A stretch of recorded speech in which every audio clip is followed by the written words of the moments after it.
ஓம் சிவா திருச்சிற்றம்பலம். தென்னாடுடைய சிவனே போற்றி, எந்நாட்டவர்க்கும் இறைவா போற்றி, அருள்மிகு நால்வர் பொற்றால் எம் உயிர் துணையே. திருச்சிற்றம்பலம்.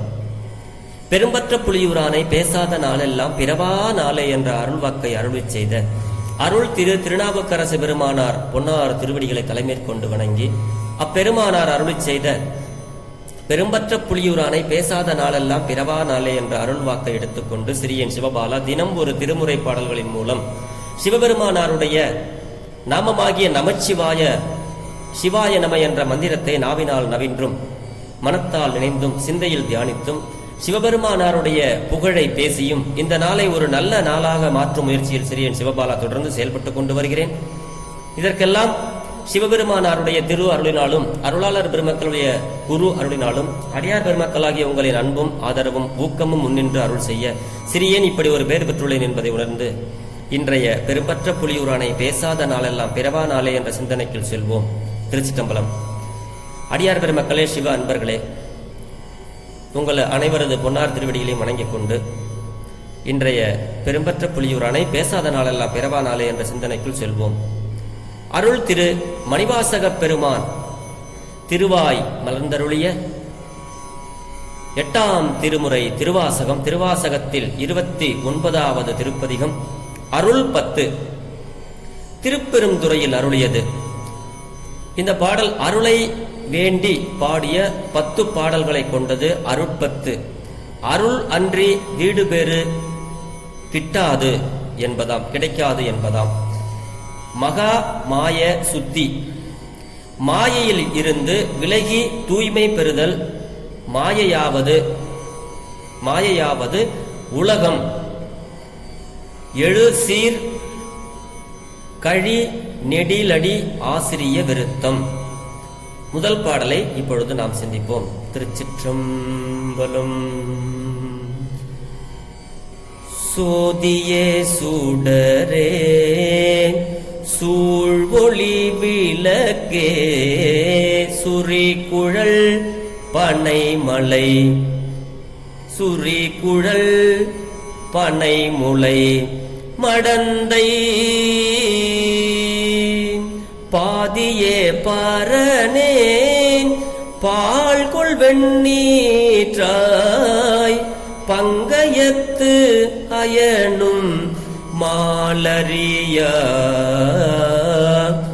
நீதியே செல்வ திருப்பெரும் தூரையில் நிறைமலர் குருந்தம் மேபிய சீர் ஆதியே ஆடியேன் ஆதரித்து அழைத்தால் அதெந்துவே என்று அருளாயே, அது எந்துவே என்று அருளாயே.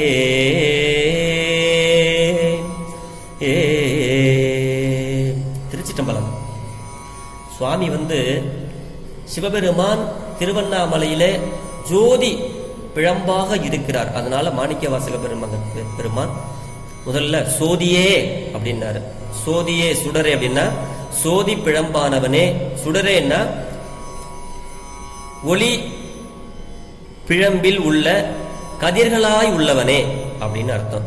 சூழ் ஒளி விளக்கேன்னா சூழ்ந்து ஒளியை உடைய விளக்கு போன்றவனே அப்படின்னு அர்த்தம். இருளை நீக்குகின்ற ஒளி. அப்படி மன இருளை நீக்குகின்ற சுடர் ஒளி. அதுதான் சொல்றார். விளக்கு மனத்தில் உள்ள இருளை விளக்குகின்ற விளக்காக பெருமான் இருக்கிறார். அதான் சோதியே சுடரே சூழொளி விளக்கே அப்படிங்கிறாரு.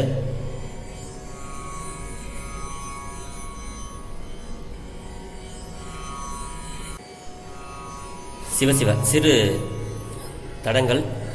திருச்சிற்றம்பலம். அப்படி சோதியே சுடரே சூழ் ஒளி விளக்கே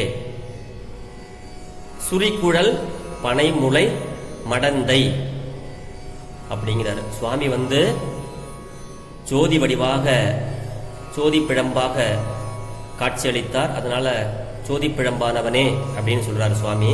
சுடரேன்னா ஒளி, அந்த ஒளியினுடைய பிழம்பில் உள்ள கதிர்களாய் உள்ளவனே அப்படிங்கிறாரு. சூழ் ஒளி விளக்கே அப்படின்னா சூழ்ந்து ஒளியை உடைய விளக்கு போன்றவனே அப்படிங்கிறாரு. சுரி குழல் அப்படின்னா சுருண்ட கூந்தல், சுரினா சுருள் அப்படின்னு சொல்றோம் இல்லையா, அதுதான் அந்த சுரி. குழல்னா கூந்தல். இந்த குழல் என்ற சொல்லு இடத்துக்கு தகுந்த மாதிரி வரும். குழல் ஊதும் கண்ணனுக்கு அப்படிங்கும் போது அந்த குழல் அந்த வேற இல்லு வரும்போது அது புல்லாங்குழலா அது மாறும். ஆனா இங்க சுரி குழல் பனைமுளை மடந்தை அப்படிங்கிறார் சுவாமி.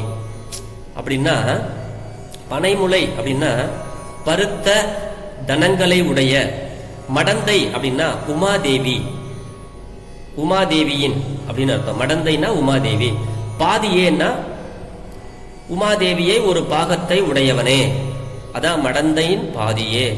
பரணே அப்படின்னா மேலானவனே அப்படின்னு அர்த்தம். பால்கொள் அப்படின்னா பாலினுடைய நிறம் வெண்மையான நிறம், அப்படி பாலினது நிறத்தை கொண்ட வெண்ணீற்றாய், திருவெண்ணீற்றை அணிந்தவனே, பால்குள் வெண்ணீற்றாய் அப்படின்னா. பங்கயத்து அயனும் அப்படின்னா அயன் பிரம்மன், தாமரை மலரை இடமாக உடைய பிரம்மனும் அப்படின்னு அர்த்தம். அதான் பங்கயத்து அயனும். மாலும் அறியா அப்படின்னா திருமாலும் அறிய முடியாத பெருமான், நீதியே அப்படிங்கிறார் பெருமான. சிவபெருமான மாணிக்க வாசக பெருந்தகையார் நீதியே அப்படிங்கிறாரு. நீதியானவனே அப்படின்னா என்ன அர்த்தம்னா அவரவர்கள் செய்கின்ற வினைகளுக்கு ஏற்ப அவரவர்களுடைய தீவினையை நீக்கி எல்லோருக்கும் எது ஒரு நீதியாக நடக்க, நீதி அரசன், நீதியானவன். அந்த வகையில சுவாமியை நெறியான் நீதியான் அப்படிம்பாரு சுவாமி. மாணிக்க வாசகர் சிவபெருமானை நீதியே அப்படிங்கிறாரு. எல்லோருக்கும் பாகுபாடு இல்லாமல் கருணையை அதாவது வேண்டுவார் வேண்டுவதை ஈவான் கண்டாய், அப்படிப்பட்ட ஒரு நீதியானவன், எல்லோருக்கும் அருள் கொடுக்கின்றவன் அப்படிப்பட்ட சிவபெருமான். செல்வ திருப்பெரும் துறை அப்படின்னா செல்வம் மிக்க திருப்பெரும் துறை அப்படின்னு அர்த்தம். நிறை மலர்னா நிறைந்த மலர்களை உடைய, திருப்பெரும் துறை உரை மலர்களை உடைய. குருந்தம் மேவிய அப்படின்னா இந்த குருந்த மர நிழலில் பொருந்திய. சீர் அப்படின்னா புகழ் அப்படின்னு படம், சிறப்பு புகழ்னு அர்த்தம். சீர் ஆதியே, சிறப்புடைய முன்னவனே, ஆதியேனா முதன்மையானவனே, முன்னவனே அப்படின்னு பொருள். அதனால சீர்னா சிறப்புடைய முன்னவனே. அடியேனாகிய, அடியேன் அப்படின்னா அடியேனாகிய நான் உனக்கு அடிமையானவன். ஆதரித்து அழைத்தால், உன்னை விரும்பி அழைத்தால், ஆதரித்து அழைத்தால் அதெந்துவே என்று அருளாயே, அருளாய் அப்படின்னா அது என்ன என்று சொல்லி எனக்கு அருள் புரி சாமி அப்படிங்கிறாரு. அப்ப இந்த பாட்டு சுவாமி கிட்ட நான் அப்படி சொல்லிட்டு இருக்கேன், எனக்கு என்னன்னு நீ எனக்கு அருள் கொடு சாமி அப்படிங்கிறாரு. அதுதான் சோதியே சுடரே சூழ்வொளி விளக்கே சுரி குழல் பனைமுளை மடந்தை பாதியே பரணே பால்கொள் வெண்ணீற்றாய் பங்கயத்து அயனும் மாலரியா நீதியே செல்வத் திருப்பெரும் துறையில் நிறை மலர் குருந்தம் மேவிய சீராதியே அடியேன் ஆதரித்து அழைத்தால் அதெந்துவே என்று அருளாயே. மாணிக்க வாசகர், நான் உன்னை விரும்பி அழைத்து கேட்கிறேன் சாமி, அது என்ன அப்படின்னு எனக்கு ஒரு அருள் புரி சாமிங்கிறாரு. சோதியே சுடரே சூழொளி விளக்கு என்றது இறைவன் ஒளிப்பொருளானவனாக, ஒளிப்பொருளானவன் என்னும் குறிப்புடையது சோதியே சுடரே சூழொளி விளக்கு.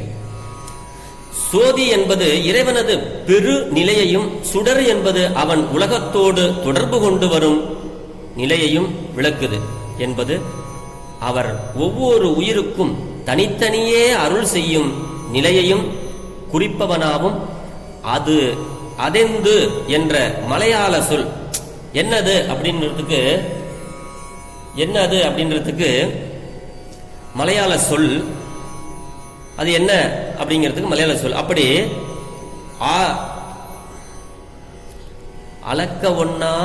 அளக்க ஒண்ணாதவன், அன்பு வலையில் படுபவன் என்க. இதனால் இறைவனை செருக்குடையவர் அறிய முடியாது என்பது கூறப்பட்டது. இந்த பாடலுடைய பொருள் இதுதான். சிவபெருமான் சோதி வடிவாகவும் சுடர் வடிவாகவும் ஒளிமயமானவர். திருவண்ணாமலையில ஜோதியாக இருக்கின்ற பெருமான், சோதியை சுடரே சூழொளி விளக்கே சுரிகுழல் பனைமுளை முடந்தை, சுருண்ட கூந்தலை உடைய உமாதேவியை ஒரு பாகமாக வைத்தவனே, சுரிகுழல் பனைமுளை மடந்தை பாதியே ஒரு பாதியாக வைத்தவனே அப்படின்னு சொல்றாரு. அதாவது பங்கயத்து அயனும் மாலும் அறியாத அப்படின்னா, மாலும் அயனும் அறிய முடியாத நீதியானவனே அப்படின்னு சுவாமியை சொல்றாரு இந்த பாட்டுல. அப்படி நிறை மலர் குருந்தம் மேவிய சீர் ஆதியே, பெருமை புரிந்திய முதல்வனே, அடியேன் உனக்கு அடிமையானவன், ஆதரித்து உன்னை விரும்பி அழைக்கின்றேன். சுவாமி எனக்கு என்னப்பா அப்படின்னு ஒரு அருளா நீ என்னை கேட்கக்கூடாதா? கேளுங்க சுவாமி, எனக்கு அருளை கொடு, என்ன அதெந்துவே என்று அருளாய், என்னப்பா உன் பிரச்சனைன்னு கேட்டு எனக்கு ஒரு அருள் செய் சுவாமி அப்படிங்கிற அளவில் இந்த பாடல் பொருள் பெற்றது. எனக்கு தெரிந்த வரையில் இந்த பாடலை உங்களோடு பகிர்ந்து விட்டேன். இன்றைக்கு பெரும்பற்ற புலியூரானே பேசாத நாளெல்லாம் பிறவா நாளே என்ற சிந்தனையில் மாணிக்க வாசகர் அருளிய திருவாசகத்துல அருட்பத்துல முதல் பாடலை சிந்தித்து விட்டோம். பிழை எதிர்ந்தாலும் பிழை பொறுக்கும் பெருமானின் அடியார்களாகிய நீங்கள் என் பிழையை பொறுத்துள்ள வேண்டும் என்று உங்களது பொன்னார் திருவடிகளை வேண்டிக் கொண்டு விடைபெறுகிறேன். பெரும்பற்ற புலியூரானை பேசாத நாளெல்லாம் பிறவா நாளே. சிவா. திருச்சிற்றம்பலம்.